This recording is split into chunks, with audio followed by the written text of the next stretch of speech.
මා අද ඔබට කියන මේ සත්‍ය කතාව වුණේ 1996 වසරේ දෙසැම්බර් 7 වෙනි දිනදීය. ඔව් මම සඳුන් කියාම දන්නම්. සඳුන් ඊටමත් කඩවසම් හොඳට ඉගෙන ගත්ත ඒ වගේම අහිංසක සල්ලිකාර කොල්ලෙක්. මේ කොල්ලගේ ගෙදරට උයන් එනවා මැගී කියලා තලස්තෑනි උන්ද කෙනෙක්. ඇයට ඉන්නවා දුවල දෙන්නයි පුතෙකුයි. උන්දගේ පළමු දියණිය නම් හැබෑවටම හිත ඇදිලා යන කෙල්ලක්. ඇය තමයි නදීකා. නදීකා දිහා එකපාරක් බැලුවම දෙවෙනි පාරටත් ඉබේම බැලෙන තරමට ලස්සන කෙනෙක්. දවසක් මැගී එක්ක නදීකා සඳුන්ගේ ගෙදරට ගියා. මොකද්ද අහේතුවකට එදා සඳුන්ට අර කෙල්ලව මුලිච්ච වුණා. ඔහොම කාලයාගේ ඇවෑමත් එක්ක මේ දෙන්න කාටත් තොරින් ආදර සම්බන්ධයක් ගොඩනගා ගත්තා. සඳුන්ගේ තාත්තට මේ බව ආරංචි වෙලා සඳුන්ගේ අම්මට මේ බව කිව්වා. දුප්පත් වුණාට මොකද හැදිච්ච ළමයානේ ලස්සනින් නඩුවක් නැහැනේ. අනික අපේ පුතත් ඒ ළමයාට මැරීගෙන ඉඳ අපි ඔකට මුකුත් නොකිය කරලා දෙමු කිව්වා. මේ දෙන්නගේ ආදරයට ඒ වෙනකොට අවුරුදු 2ක් විතර ඇති. කොහොම හරි ජයටම මගුල් කාලා නදීකව සඳුන් ගෙදරට කැඳගෙන ආවා. සඳුන් තමයි ගෙදරට හිටියේ එකම පුතා. දැන් නදීකගේ අම්මා සඳුන්ගේ ගෙදරට උයන්න යන්නේ නැහැ. මොකද නදීකා තුන් වේලටම ගෙදරට කෑම යවන හින්දා. මේ දෙන්න අවුරුද්දක් විතර සතුටින් හිටියා. ඔහොම ඉන්නකොට එක දවසක් නදීකයි සඳුනි එයාලගේ අම්මයි තාත්තයි එක්ක විනෝද චාරිකාවක් ගියා. එදා ගොඩක් වැස්ස දවසක්. කොහොම හරි වාහනේ පැදගෙන ගිය සඳුන්ගේ තාත්තා. එහෙම යද්දි එකපාරටම සඳුන්ලා ගිය වාහනේ ට්‍රිපර් එකක හැප්පුණා.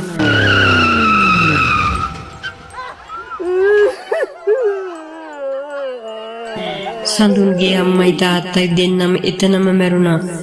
සඳුන්ගේ කොඳු වැටවලට බරපතල හානි වුණු නිසා සඳුන් රෝද පුටුවකට වුණා. ඒත් නදීකා සඳුන්ට ගොඩාක් හොඳින් සැලකුවා. නමුත් කාලයත් එක්ක ඔය විදිහට යනකොට නදීකට සඳුන්ව මහ කරදරයක් වුණා. සඳුන්ට බිහිත් ගන්න යන මුවාවෙන් නදීකා වෙන සම්බන්ධයක් පවා ඇති කරගත්තා. නදී දැන් ඔයාට මාව කරදරයක් නේද? ඔව් මට තමසු එපා වෙලා තියෙන්නේ මැරිලවත් යනවාකෝ කියලා සඳුන්ට නිතරම බනිනවා. ඒත් සඳුන් මොනවා කරන්නේද?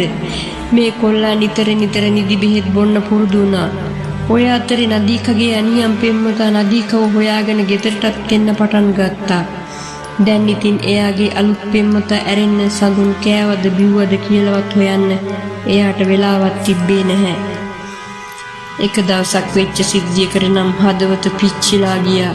ඒ තමයි දවසක් නදීකා එයාගේ අලුත් පෙම්වතාව පෙන්නලා ඇහුවා ඔයාට අපි දෙන්න වෙනුවෙන් ඩිවෝස් එක දෙන්න පුළුවන්ද කියලා. ඒ වගේම එයාලගේ කසාදයටත් අස්සන් කරන්න පුළුවන්ද කියලා. සඳුන් ජීවිතය ගැන හරි හැටි අවබෝධ කරගන්න ඇත්තේ ඩා වෙන්නේ නැති. සඳුන් ගොඩාක් කැඬුවා. අඬා රැයක් පුරාවටම කල්පනා කළා.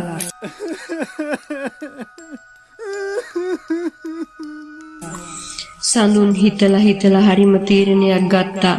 හැබැයි සඳුන්ට එයාගේ මුළු ජීවිතේම එයාගේ නෑත් වුණා කියලා හිතාගෙන නදීකාට ඩිවෝස් එක දුන්නා. නදීකා රාණියම් සැමියාත් එක්ක සඳුන්ගේ ගෙදර ජීවත් වුණා. ඒ වගේම සඳුන්ගේ දීපල ගැන නදීකාට පුදුම ආසාවක් ඇති වුණා. දවසක් නදීකයි එයාගේ අනියම් සැමියයි බර කතා බහක් කරමින් හිටියා. සඳුන් මේ කතාවට පොඩ්ඩක් කන් දීලා බැලුවා. එයාලා කතා වුණේ සඳුන්ගේ කෑමට වසකලවම් කරලා දෙන්නයි. ඒ වෙලේදී සඳුන්ට එක්වරම මතක් වුණේ එයාගේ අම්මයි තාත්තවයි. පහවදා උදේ අර දෙන්න නැකිලා බලනකොට සඳුන් මිය ගිහින් තිබුණා.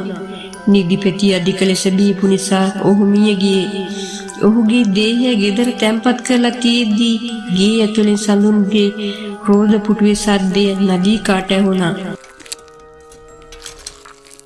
ඇය ඉක්මනින්ම දුවලා ගිහින් බලද්දී ඒ ඇත්තටම සඳුන්. නදීකා එවලේ සඳුන් කියලා කෑ ගහලා දිව්වා. කොහොම හරි නදීකටයි ඇගේ අනියම් සැමියටයි සඳුන්ව පේන්න පටන් ගත්තා. සඳුන් මැරෙන්න කලින් නදීකට අක්කර 5ක පමණ ඉඩමක් ලියලා තිබුණා. ඉතුරු වලියලා තිබුණේ මහලු මඩමකට. නදීකයි ඇගේ අනියම් සැමියයි පසුපස කිසිම වැරැද්දක් නොකරපු සඳුන් පන්නන්න ගත්තා.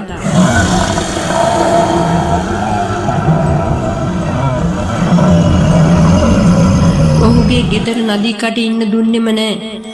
අවසානයේදී නදීකාට පිස්සු හැදුනා.